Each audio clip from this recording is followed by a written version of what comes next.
नमस्कार, राजनीतिक खबरों के सबसे दिलचस्प ठिकाने में मैं रूपेश मिश्रा आप सभी का स्वागत करता हूं। वाकई ये सियासत है और आम आदमी की समझ से परे है।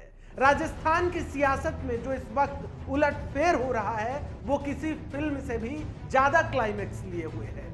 जी हां, जिस प्रकार से पायलट कैंप के चाणक्य भंवरलाल शर्मा जो अभी तक कहे जा रहे थे, उन्होंने मुख्यमंत्री गहलोत से मुलाकात की और उसके बाद उन्होंने ये तक कह दिया कि सचिन पायलट बड़े आदमी हैं, तो कहीं ना कहीं कई सवाल खड़े होते हैं। लेकिन यहाँ पे बड़ा सवाल ये खड़ा होता है कि आखिर अब सचिन पायलट का क्या होगा? क्या सचिन पायलट कांग्रेस के कुनबे में आएंगे? क्या भंवरलाल शर्मा सचिन पायलट के कहने पे मुख्यमंत्री गहलोत से मिले या फिर मुख्यमंत्री गहलोत ने पायलट के कैंप में सेंध लगा दी? तमाम प्रश्न बरकरार है। लेकिन इसी बीच हम आपको अपनी इस खास रिपोर्ट के जरिए ये बताएंगे कि कैसे आज सुलह का कदम बढ़ा, कैसे आज सचिन पायलट और आला कमान के बीच वार्ता हुई और सचिन पायलट ने आला कमान के समक्ष कौन सी मांगे रखी, जिस पर आला कमान ने क्या जवाब दिया।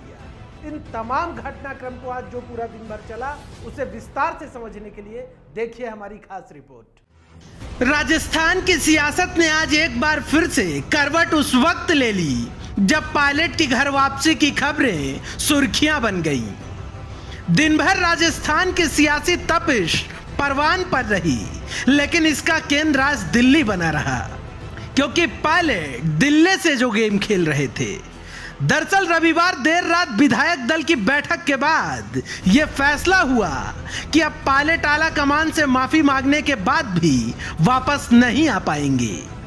तो सोमवार की दोपहर होते होते पूरा सियासी माहौल ही बदल गया और खबर चल पड़ी कि पायलट को कांग्रेस ही पसंद है, लेकिन इन शर्तों पर। वो शर्त भी बताएंगे जो पायलट ने राहुल के समक्ष रखी है, लेकिन उससे पहले जानिए कि आखिर कैसे सियासी ऊंट ने करवट बदली। दरअसल राजस्थान की सियासत की सुई उस वक्त 360 डिग्री में घूम गई जब दिल्ली एनसीआर में चहलकदमी बढ़ गई। सुबह सुबह कांग्रेस के बागियों ने रिजॉर्ट छोड़ अपना ठिकाना बदला, फिर पायलट और राहुल गांधी की मुलाकात ने सियासी पारा तल्ख कर दिया। सूत्र बताते हैं कि राहुल गांधी और सचिन पायलट के बीच आज दोपहर 12:30 बजे मुलाकात हुई। दोनों के बीच तकरीबन 2 घंटे तक वार्ता चली।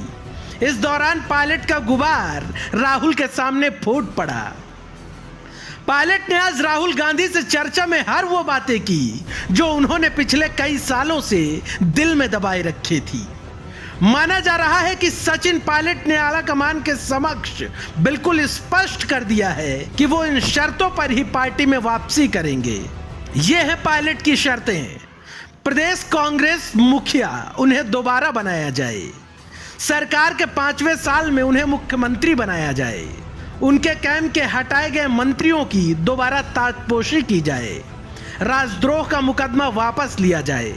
आपको बता दें कि राजद्रोह की धारा गहलोत सरकार पहले ही वापस ले चुकी है, लेकिन पायलट की इन शर्तों पर भी कुछ में सहमति नहीं बन पाई है। सूत्र बताते हैं कि कांग्रेस ने उन्हें दोबारा प्रदेश अध्यक्ष का पद देने की संभावनाओं से साफ तौर पर इंकार कर दिया है। हालांकि उन्हें कांग्रेस पार्टी का राष्ट्रीय महासचिव बनाया जा सकता है। खबर यह भी है कि पायलट आज न सिर्फ राहुल से मिले हैं, बल्कि पायलट ने टेलीफोन पर प्रियंका गांधी से भी बातचीत की है। फिर प्रियंका और राहुल ने पूरा मसौदा बनाकर सोनिया गांधी को अवगत कराया और फिर सोनिया ने मुख्यमंत्री गहलोत से टेलीफोनिक चर्चा की।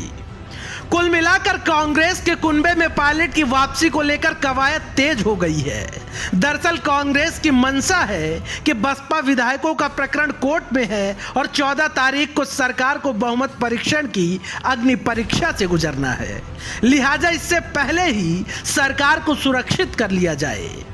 वहीं दूसरी ओर आला कमान का रुख देखते हुए मुख्यमंत्री अशोक गहलोत ने अपने खेमे के विधायकों से कहा, राजनीति में कभी कभी जहर का घूंट भी पीना पड़ता है। उन्होंने कहा कि कई बार दिल पर पत्थर रखकर फैसले लेने पड़ते हैं। वहीं दूसरी तरफ कांग्रेस के कुनबे का पैचअप देख बीजेपी को इस बात की चिंता सताने लगी कि आखिर अब उनके अरमानों का क्या होगा। बीजेपी मुख्यालय में पुनिया ने प्रेस वार्ता की और कहा कि इतने दिनों से भाई बहन कहां थे जो अब सुलह कराने आए हैं। अब हम नहीं करेंगे बाड़ाबंदी, फालतू क्यों होटल का पैसा खर्च करना। 31 दिन तक न भाई जागा न बहन जी जागी और उससे पहले बेचारी कांग्रेस लगातार इधर से उधर भागी। लेकिन जनता के हाथ में क्या आया? तो मैंने कहा कि एक तो 31 दिन का ऑडिट होना चाहिए जनता की अदालत में। खैर, इस नाटकीय सियासी कश्मकश के बाद भी सवाल यही बरकरार है कि पायलट का सियासी विमान आखिर कब लैंडिंग करेगा। Bureau report, the fact India. तो देखिए आपने हमारी खास रिपोर्ट कि किस तरीके से राजस्थान का जो सियासी चौसर है वो अब वास्तव में परवान चढ़ने लगा है। लेकिन यहाँ पे जो बड़ा सवाल है वो अभी तक ये बरकरार है कि सचिन पायलट अब क्या करेंगे, क्योंकि पायलट कैंप के माना जा रहा है कि 6 से 7 विधायक जयपुर आ रहे हैं। मतलब साफ है कि वो मुख्यमंत्री गहलोत कहीं ना कहीं उनका विश्वास जीत चुके हैं। लिहाजा ऐसे में बड़ा सवाल ये होगा कि क्या पायलट अब अलग थलग पड़ गए हैं, क्या पायलट कांग्रेस पार्टी में कमबैक करेंगे या नहीं करेंगे। इस पर अभी किसी प्रकार की कोई स्थिति स्पष्ट नहीं हो पाई है। लेकिन जाहिर तौर पर जो राजस्थान की जो सियासी आबो हवा है वो अब हर पल बदलने लगी है। लिहाजा इस बदलते सियासी परिदृश्य पर हमारी पैनी निगाहें बनी हुई है। जो भी लेटेस्ट अपडेट होगा हम आपके समक्ष लेकर फौरन हाजिर होंगे। नमस्कार।